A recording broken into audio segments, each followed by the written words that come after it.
大家好啊！呢一排成日見到好多人會問呢，究竟做巴士車長呢，佢每一日嘅休息時間係點樣㗎？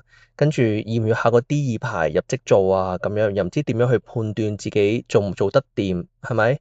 咁今日呢，我就同大家嚟詳解一下啦，亦都係分享一下自己嘅經驗啦。由以前啱啱入職到而家，有啲咩感覺啊？點樣去判斷自己得唔得啊？休息時間又點樣啊？同大家嚟講一講啦，今集。咁首先咧就講下佢每一條路線嘅行車時間係幾長先啦。咁其實呢一個咧係冇一個固定嘅，咁只有一個大概嘅啫。咁通常咧就會分為一啲短途路線啦，跟住正常嘅路線啦，同一啲長途嘅路線嘅。嗱，咁長途路線大家就可以參考下呢一啲。嗱，一見到嗰啲站點咧，大家可能會諗，哇，連個名都背唔到啦，更何況仲要我行晒咁多個，哇，好大壓力㗎喎。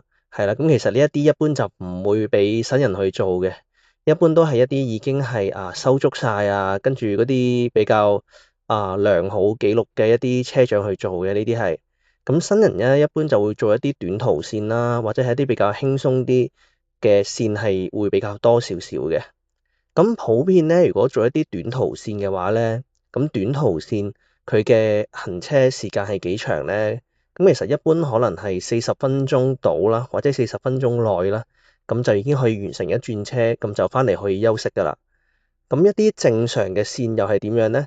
正常嘅線咧就普遍會係1個鐘頭零15分鐘咁上下，普遍好多嘅路線大概都係咁上下時間啫。因為我諗佢可能其實係規劃過嚟嘅，即係佢唔會俾某啲線特別浮誇，某啲線就特別去模棱兩可咁樣嘅。總之大部分都係咁上下嘅時間，1個鐘頭零15分鐘。咁有啲可能會有差嘅，都係可能差5到10分鐘嘅啫，可能少5到10分鐘啊，或者多5到10分鐘啊，但係大致上都係咁上下嘅。咁你完成咗一轉翻嚟之後咧，咁嘅休息時間咧係會有幾多咧？嗱，咁大家可以睇一睇呢一度。其實之前咧就已經係社會咧有關注過巴士車長嘅休息時間啦，每一轉翻嚟嘅。咁其實一啲巴士公司嘅高層啦，亦都有出嚟講解過嘅。佢哋安排每一轉車嘅時間嘅時候咧，已經係會預計埋佢會有幾多時間休息嘅。咁普遍嗱，咁佢就講話係你行車時間嘅10到20% 咁上下啦，大概。咁呢啲可能大家都冇一個比較基礎嘅概念啦，我就同大家簡單啲嚟講啦。咁其實就唔需要理佢幾多 percent 幾多 percent 嘅。普遍以而家呢個情況嚟講咧，每一條線你行完翻嚟咧，基本嘅休息時間可能就會係8分鐘到12分鐘到啦。咁如果你唔係話太塞車，正正常常其實都會有12分鐘到15分鐘咁上下嘅。咁8分鐘咧就係通常就屬於係比較趕嘅時間啦，即係路面唔係話太順啊咁樣。咁如果遇到一啲塞車情況咧，咁呢啲就另外再講啦。呢啲因為你一塞車，可能一塞都塞5到10分鐘啦，係咪？咁嗰啲就站長會有另外嘅安排嘅。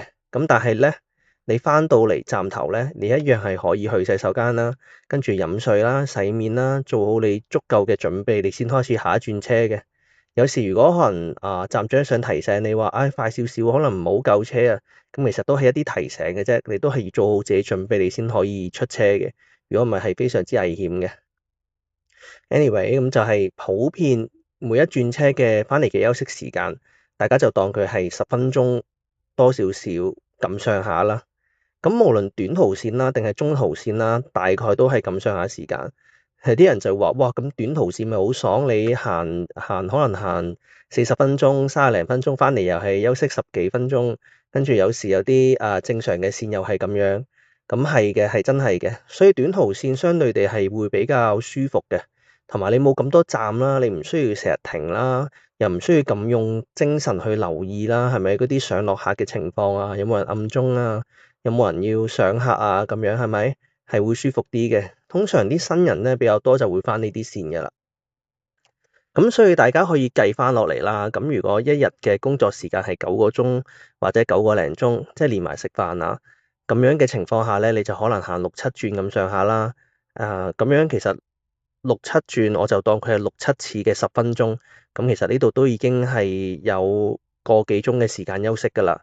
咁其實都係 OK 嘅，即係我自己整體落嚟嘅感覺，由以前新人到而家都覺得係其實都比較係夠嘅。咁另外仲有一樣嘢就係咧，食飯講嘅30分鐘咧，大家係咪就以為哇食飯一定係30分鐘？咁其實唔係嘅，因為好似假如啦，你而家準備出車啦，行埋呢一轉車翻嚟食飯，咁咧，因為你行完呢一轉行埋，sorry 有啲口誤啊，你行完呢一轉車翻嚟咧，你本身已經係會有可能12分鐘咁上下時間俾你休息嘅。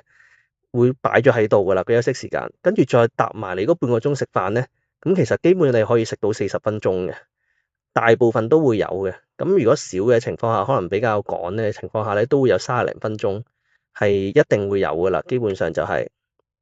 咁如果塞車咧，講真，你話塞到連30分鐘都冇嗰啲咧，其實都唔緊要嘅。你同站長講聲話，我唔夠時間食飯啦喎，我照食翻足啦咁樣。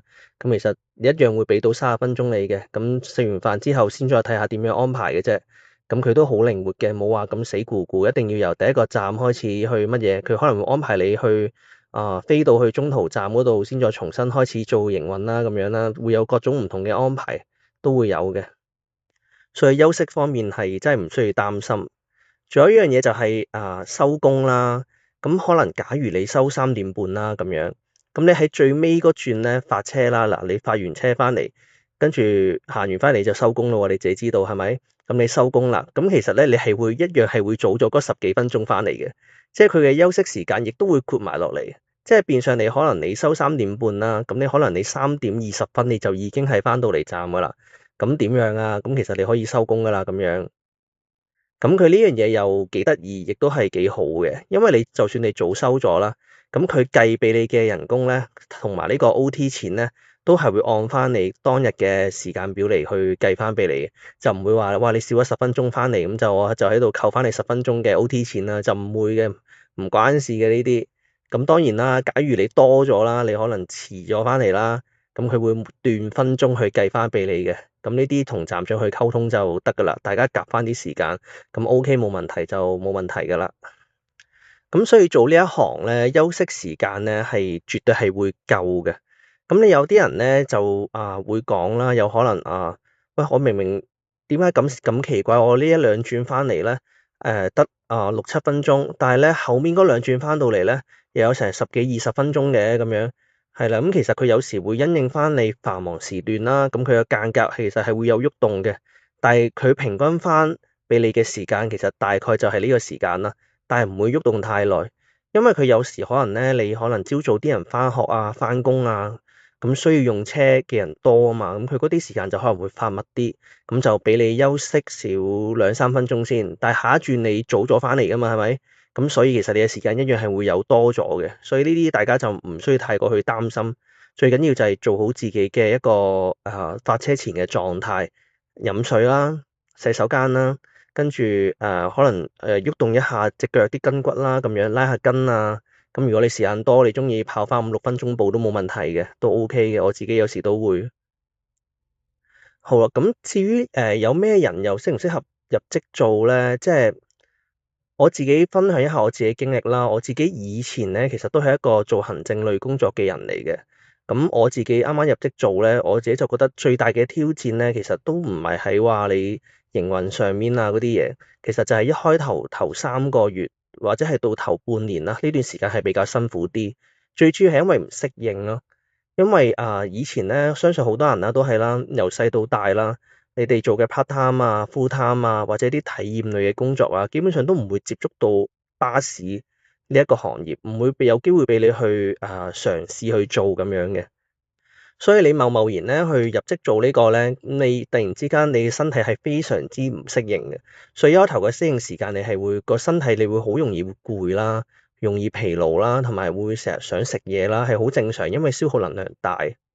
咁同埋另一樣嘢就係要記嗰啲站點啦，成日驚 miss 咗啲站啦，有人暗鐘啦，咁樣自己又冇留意到啦，其實好正常嘅，真係啱啱入職嘅時候成日都會飛站嘅，所以其實大家有時搭車都真係體諒一下，尤其是見到啲後生啲嘅，人哋啱啱入職，人哋都好辛苦，你可以提一提佢咯，即係你驚佢唔記得，你就我下一個站有落啊，唔該咁樣，係啦，善意咁提一提，咁人哋都冇問題嘅，好好禮貌嘅，大家都。咁最主要就係呢啲啦。咁另外仲有就係啲車啦，會唔會好難揸啦？呢樣嘢大家都好關注，即係可能個軚盤會唔會好重啊？啲凳會唔會唔舒服啊？咁其實呢樣嘢可以同大家講咧，而家已經係全部換晒啲增程車、電動車。咁電車我相信大家都知道係咩啦。如果有接觸過嘅，其實係基本上佢唔會好似以前啲柴油車咁重啊，啲力聚晒去你度嘅。即係無論係扭軚啦，跟住你張凳啊，佢都好多卸力嘅位。其實我自己整體感覺其實係會輕鬆過揸我自己部私家車，同埋你嘅視野係更加廣闊。不過呢啲講其實都大家都冇一個概念。其實大家只要見到而家講真咁多後生嘅入行，無論男仔，就算有啲好後生廿零歲嘅女仔都好瘦嘅。咁其實人哋都係咁樣做啦，都冇啲咩大問題。咁即係好老實講，辛苦極有限啦，係咪？佢最主要呢一行要做嘅就係一啲自律啦，跟住你自己每一日嘅狀態，你適唔適合你可能如果你唔舒服，你就冇返工，係咪？如果你呢一轉你返到嚟你未搞掂，你唔好急急腳就咁行，你調整好自己狀態你先行。最緊要其實最大嘅挑戰都係自己嘅狀態嘅啫，即係做呢一行係其他嘢就放鬆，慢慢做就 OK 㗎啦。好啦，係今日終於有時間去同大家講一講呢一樣嘢。其實早幾日已經想講，不過就一路都比較忙啦。跟住有時講咧，又唔知自己講緊啲乜啦，講下講下，跟住又 delete 咗佢啦。咁係啦，咁就今日分享呢一樣嘢俾大家就知道下啦，有個心理準備啦。所以大家係唔需要去擔心嘅，大家都做到，係咪啊？自己唔會差過人哋噶嘛，係咪？好啦，加油各位，拜拜。